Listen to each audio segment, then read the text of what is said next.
Elle pensait avoir le temps. Le temps de te tester, de te pousser, de voir jusqu'où elle pouvait aller avant que tu ne t'éloignes enfin. Elle prenait ta patience pour de la passivité, ton calme pour du désintérêt, ton silence pour de la faiblesse. Mais voilà la vérité. Ton silence était une force qui n'a pas besoin de crier, de courir après, de supplier pour être comprise. Et maintenant que tu es parti, elle le ressent.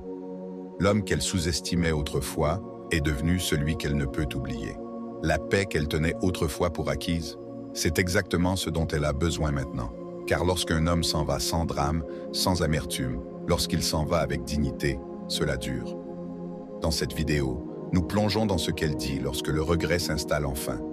Les mots qu'elle prononce à voix haute et ceux qu'elle murmure dans sa tête. Parce que perdre un homme comme toi, ce n'est pas quelque chose qu'elle surmonte facilement. Si vous vous êtes déjà demandé si elle réaliserait ce qu'elle avait, vous allez le découvrir.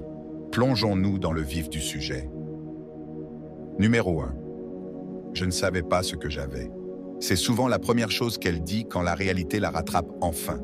Tu étais toujours calme, posé et présent, mais elle prenait ça pour de la simplicité, de la prévisibilité. Elle ne réalisait pas combien il était rare qu'un homme soit posé, qu'il écoute sans interrompre, qu'il soit présent sans avoir besoin de validation. Maintenant, elle est entourée de bruit, de chaos déguisés en charme, de garçons qui se font passer pour des hommes, le genre de personnes qui adorent exploser un jour et qui disparaissent le lendemain. Et c'est alors que le poids de ton absence commence à peser plus lourd que tous les mots qu'elle ignorait autrefois. Elle se souvient de la paix en ta présence, de la sérénité de ton énergie. Non pas parce que tu exigeais son attention, mais parce que tu la rassurais sans dire un mot. Et maintenant, dans sa voix, tu entends le regret. Je ne savais pas ce que j'avais. Ce n'est pas juste une phrase, c'est l'écho d'une prise de conscience. Un sentiment qui n'apparaît souvent que lorsque votre silence devient plus puissant que votre présence. Elle commence à remarquer ce qui vous rendait différent. Comment vous ne vous battiez pas pour le contrôle, mais que vous la guidiez par votre constance. Comment vous ne lui coupiez pas la parole, mais l'écoutiez. Non pas pour répondre, mais pour comprendre. Votre immobilité dans les moments de tempête émotionnelle n'était pas de l'indifférence. C'était de la force. C'était du stoïcisme en action. Tu ne cherchais pas à prouver ta valeur.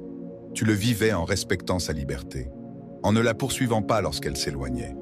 Ce n'était pas de la froideur, c'était du respect de soi.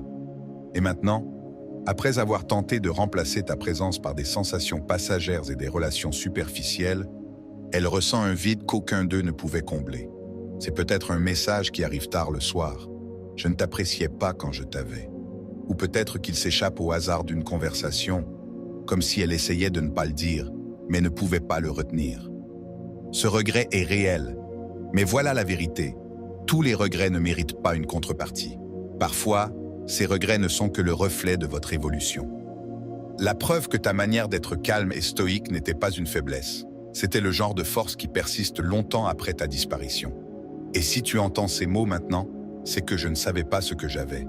Ne te précipite pas pour répondre. Accepte-la. Laisse-la ressentir le poids de ce qu'elle a perdu.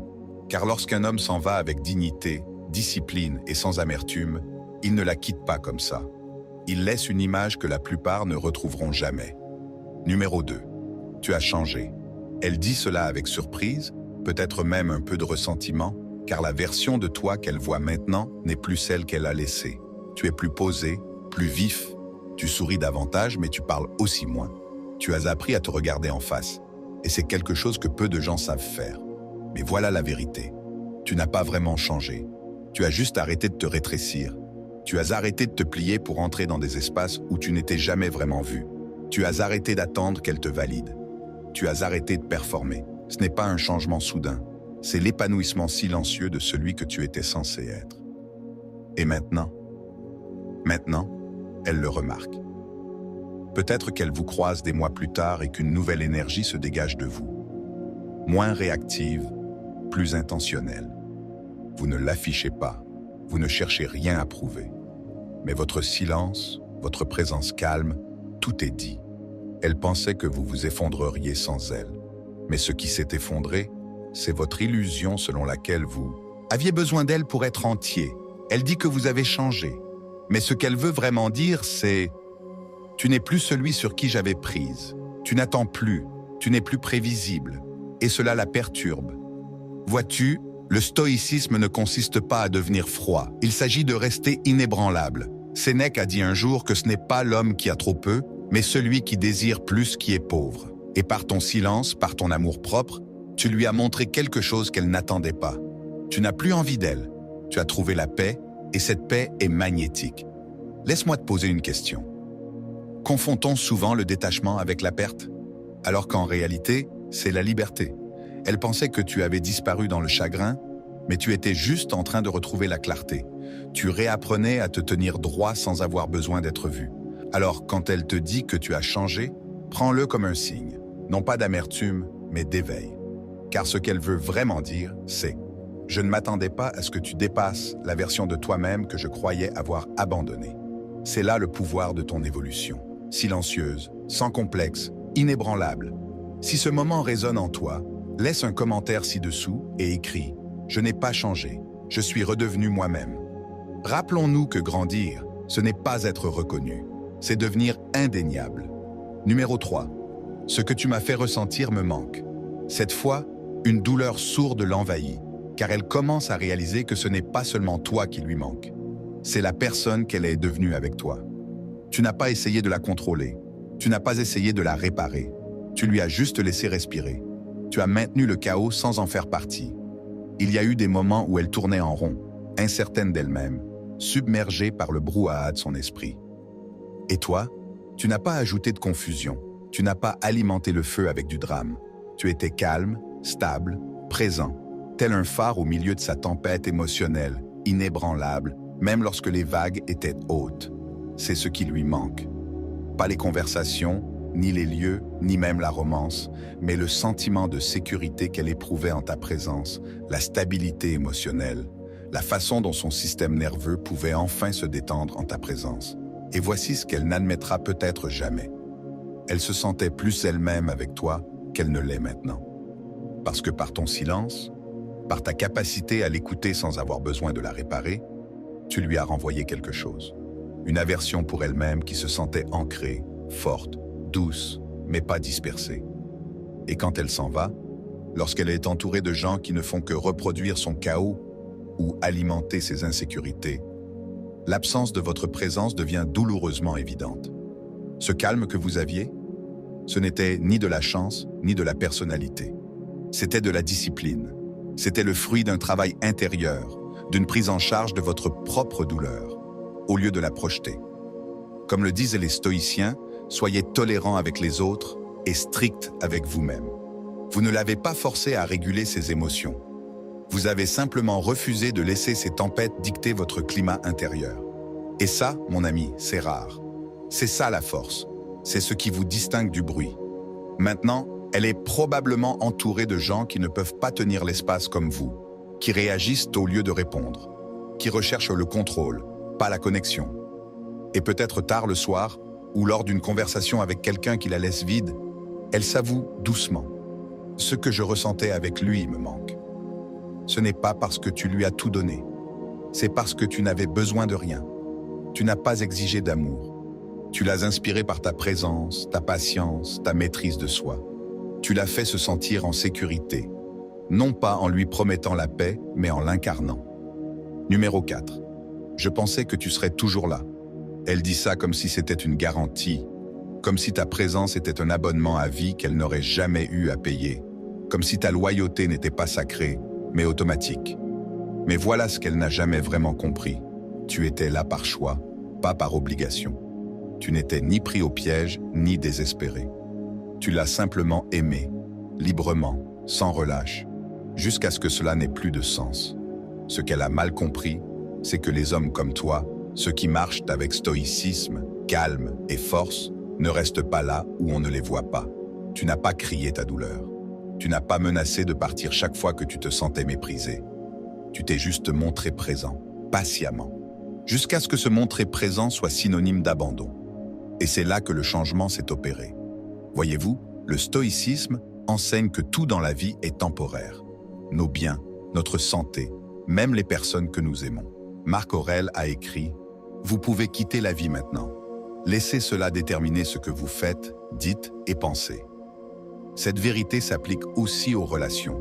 Rien n'est permanent, même pas ta présence. Tu étais loyal, mais pas au point de perdre ta dignité. Elle pensait que tu serais toujours celui qui resterait, celui qui pardonnerait, celui qui persévérerait. Mais maintenant, elle regarde autour d'elle et réalise que l'homme qui lui avait autrefois apporté la stabilité, qui l'écoutait sans la juger, qui était resté à ses côtés quand elle était au plus bas, a disparu, discrètement, sans drame. Pas d'annonce, juste parti. Et ce silence, cette absence, est plus fort que tous les mots que tu aurais pu prononcer, car maintenant, elle est seule avec l'écho de ses propres suppositions. Et c'est là que le regret la frappe, non seulement parce qu'elle t'a perdu, mais parce qu'elle comprend pourquoi. Tu lui as donné une leçon précieuse, qu'elle n'admettra peut-être pas à voix haute. Même l'homme le plus gentil a des limites. Cet amour ne signifie pas une tolérance infinie. Cette présence est un privilège, pas une garantie.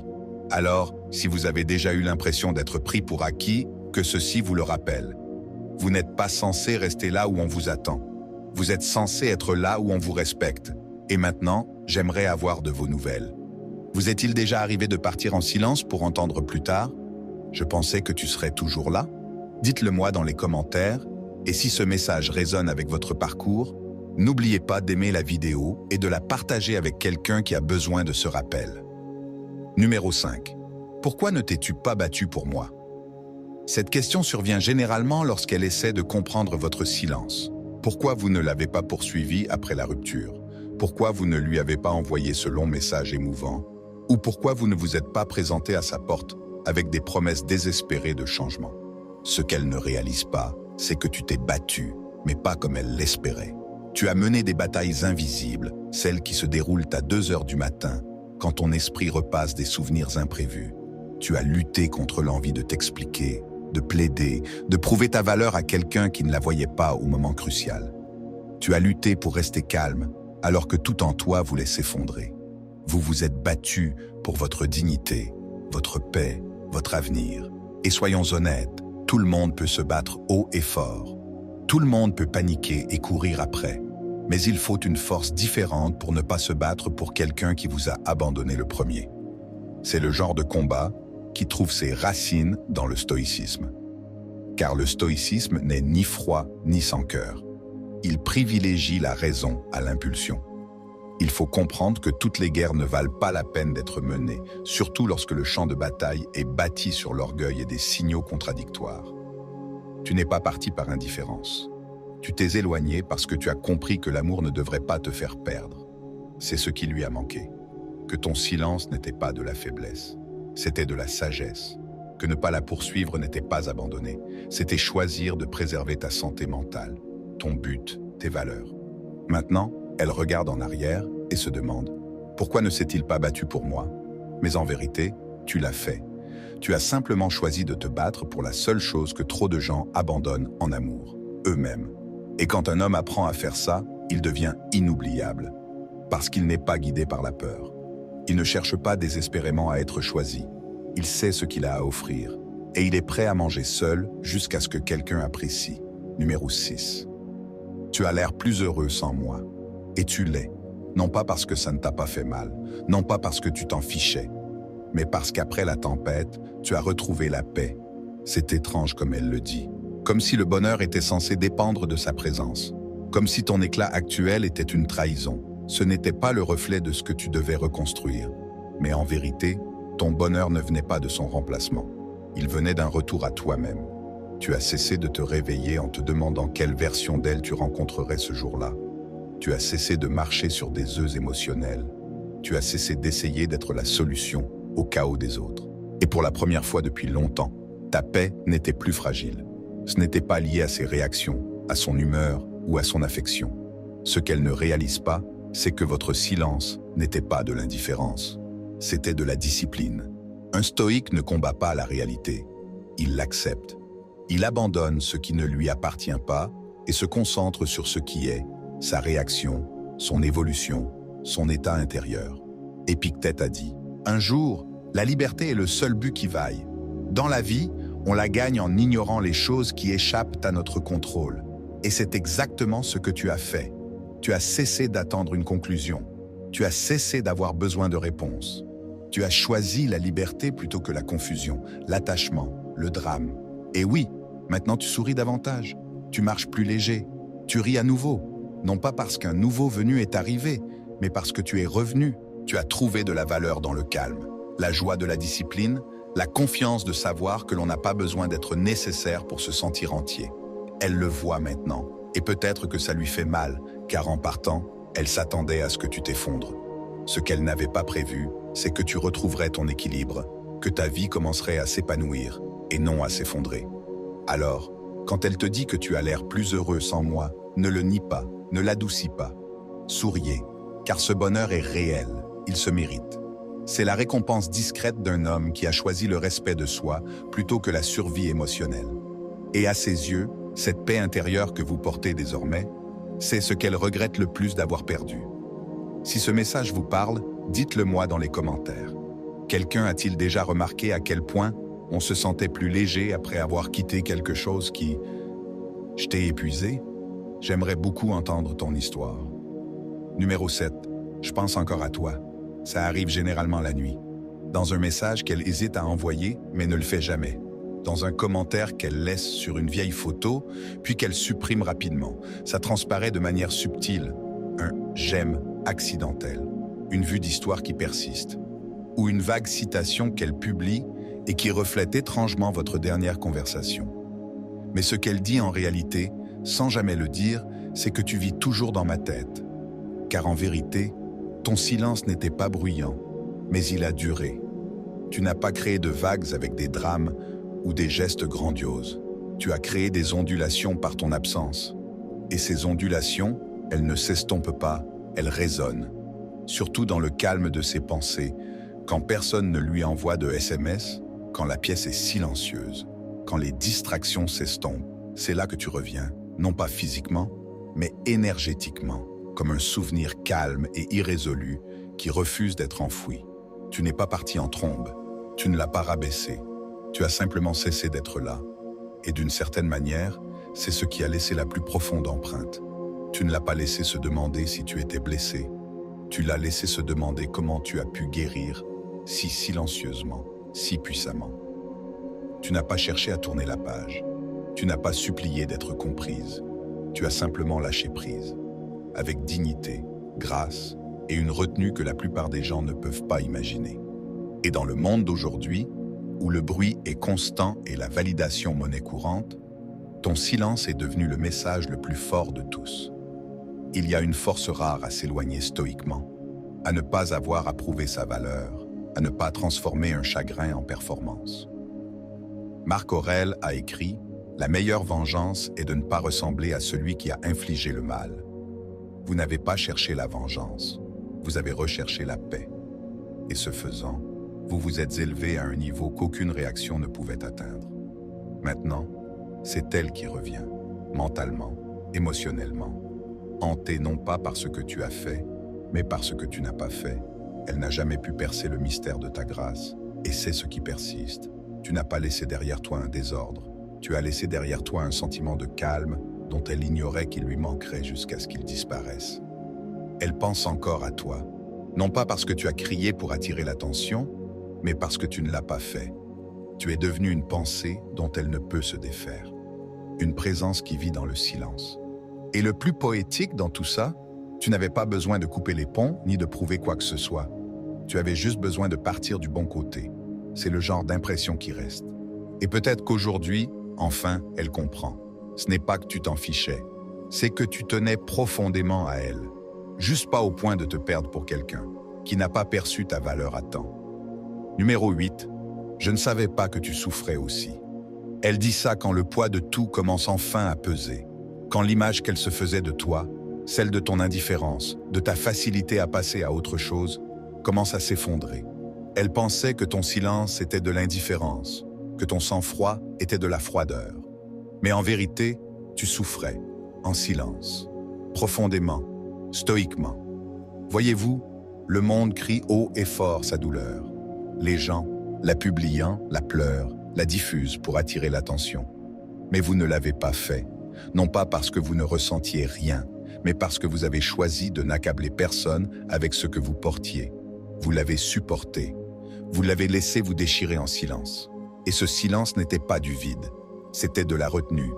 Elle s'attendait à ce que vous la poursuiviez, pour te déchaîner, pour implorer une autre chance. Mais au lieu de cela, tu t'es évanoui dans ta solitude. Et c'est là que la véritable guérison a commencé. Non pas en atténuant ta douleur envers elle, mais en l'honorant pour toi-même. Comme l'a écrit Marc Aurèle, si quelque chose d'extérieur te perturbe, la douleur n'est pas due à la chose elle-même, mais à l'estime que tu en as. Et cela, tu as le pouvoir de le révoquer. Et c'est exactement ce que tu as fait. Tu as cessé de mesurer ta valeur à sa validation.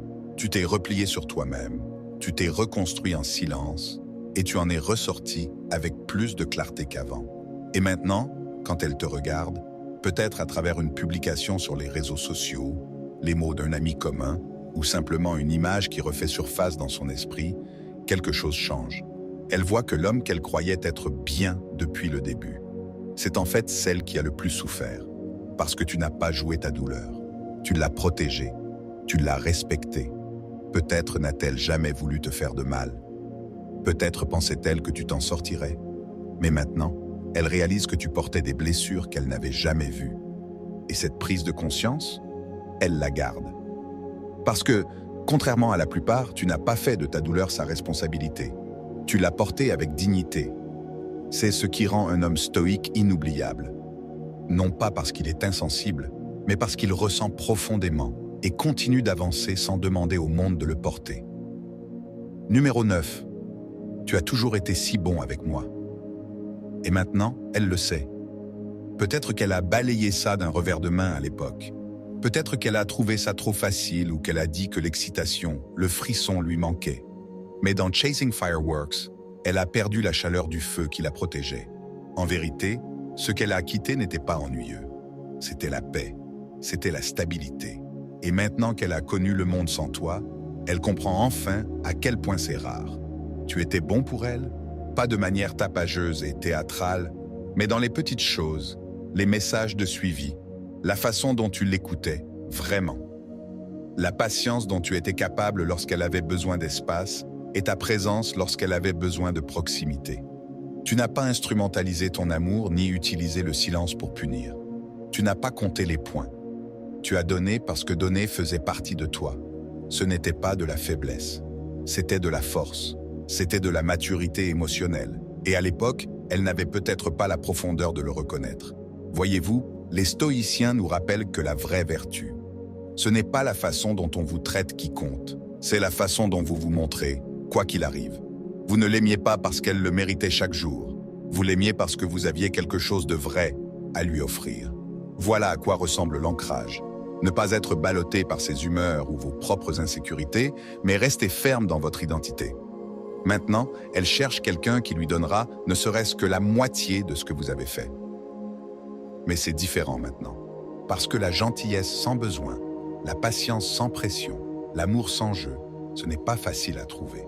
Elle réalise que les gens peuvent dire « je t'aime » sans pour autant être bon avec toi. Mais toi, tu ne l'as pas juste dit, tu l'as vécu. Même quand elle a cessé de le remarquer, c'est ça, le regret. Pas seulement perdre un homme, mais perdre une présence, un repère, un refuge. Alors si jamais elle te dit « tu as toujours été si bon avec moi », comprends-le bien. Ce n'est pas un simple compliment, c'est un aveu, une reconnaissance de ce qu'elle ne voyait pas avant.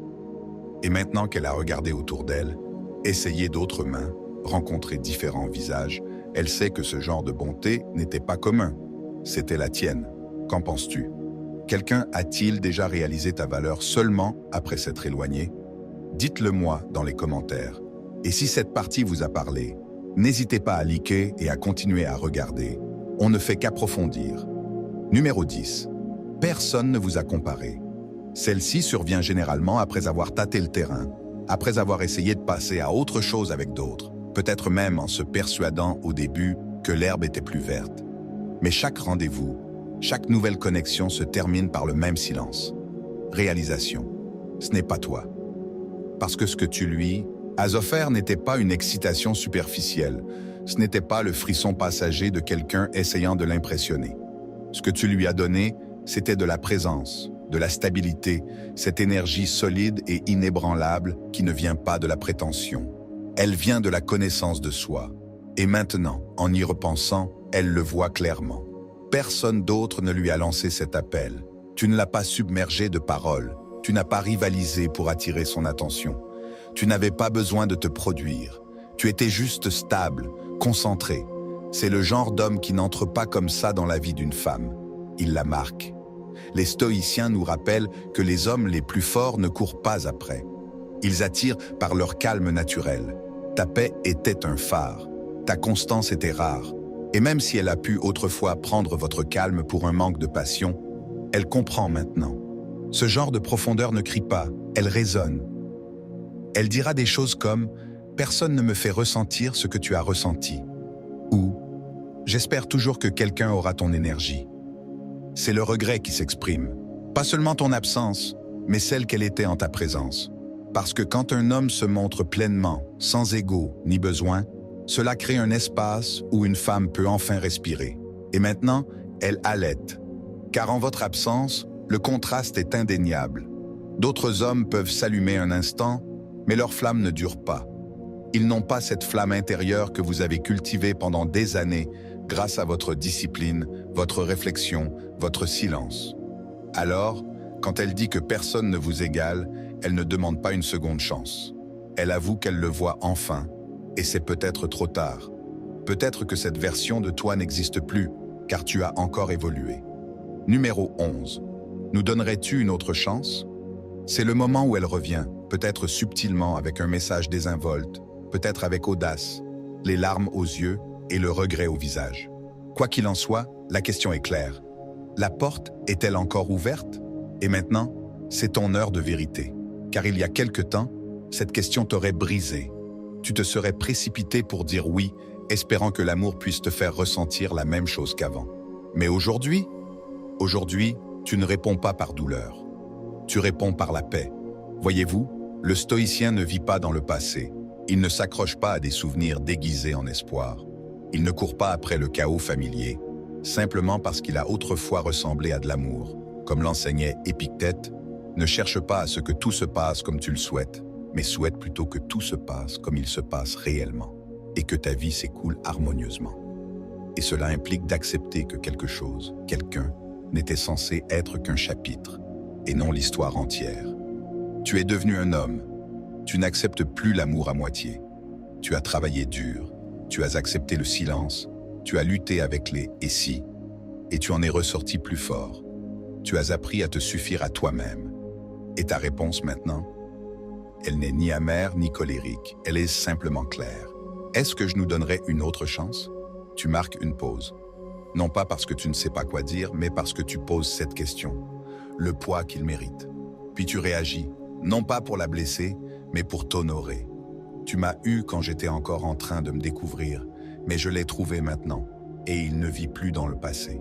Ce n'est pas de la froideur, c'est de la lucidité. Voilà ce que signifie avancer sans haine. Regarder en arrière sans vouloir revenir en arrière, parce que tu as réalisé quelque chose d'important. On ne rallume pas les feux qui nous ont brûlés autrefois, juste pour en ressentir à nouveau la chaleur. Si on vous a déjà posé cette question, ou si vous pensez qu'elle pourrait vous arriver un jour, laissez un commentaire et partagez votre vision actuelle de la paix. Et si ce message vous touche, restez connectés, car le prochain aborde ce qu'elle veut vraiment dire lorsqu'elle dit « Tu as toujours été trop bien pour moi ». Et voilà, la boucle est bouclée. De ses regrets. Au début, elle ne comprenait pas ton silence. Elle prenait ton calme pour de la faiblesse et ton immobilité pour de l'absence. Mais avec le temps, elle a compris que ton silence n'était pas vide. Il était plein. Plein de respect de soi, plein de croissance, plein de cette force qui n'a pas besoin de crier pour se faire sentir. Voyez-vous, quand un homme stoïque s'en va, il ne laisse pas de ruine, il laisse une leçon. Un rappel de ce qu'est la véritable présence, de ce que l'amour sans ego, sans chaos, sans contrôle, peut vraiment ressentir. Ce genre d'homme, il perdure longtemps après sa disparition. Alors, que pouvons-nous retenir de tout cela? Si vous êtes cet homme, restez-le. Continuez à grandir, continuez à avancer avec lucidité et n'échangez jamais votre paix contre une validation. Et si vous êtes en chemin pour devenir cet homme, rappelez-vous, il ne s'agit pas d'être froid, mais d'être ancré. Et les hommes ancrés ne courent pas après, ils attirent, ils ne supplient pas, ils élèvent. J'aimerais beaucoup avoir votre avis. Qu'est-ce qui vous a touché dans cette vidéo? Qu'avez-vous appris en repartant avec dignité? Partagez vos impressions dans les commentaires ou écrivez simplement « Je ne l'ai pas perdu, je me suis trouvé ». Si cela vous parle, si cela vous correspond. Si cette vidéo a enrichi votre vie, n'oubliez pas de l'aimer, de vous abonner et de la partager avec quelqu'un qui a besoin de ce message aujourd'hui. Et continuez à regarder. La prochaine vidéo à l'écran vous emmènera encore plus loin dans ce voyage de croissance, de force et d'estime de soi inébranlable. En attendant, restez calme, gardez les pieds sur terre et n'oubliez jamais votre valeur.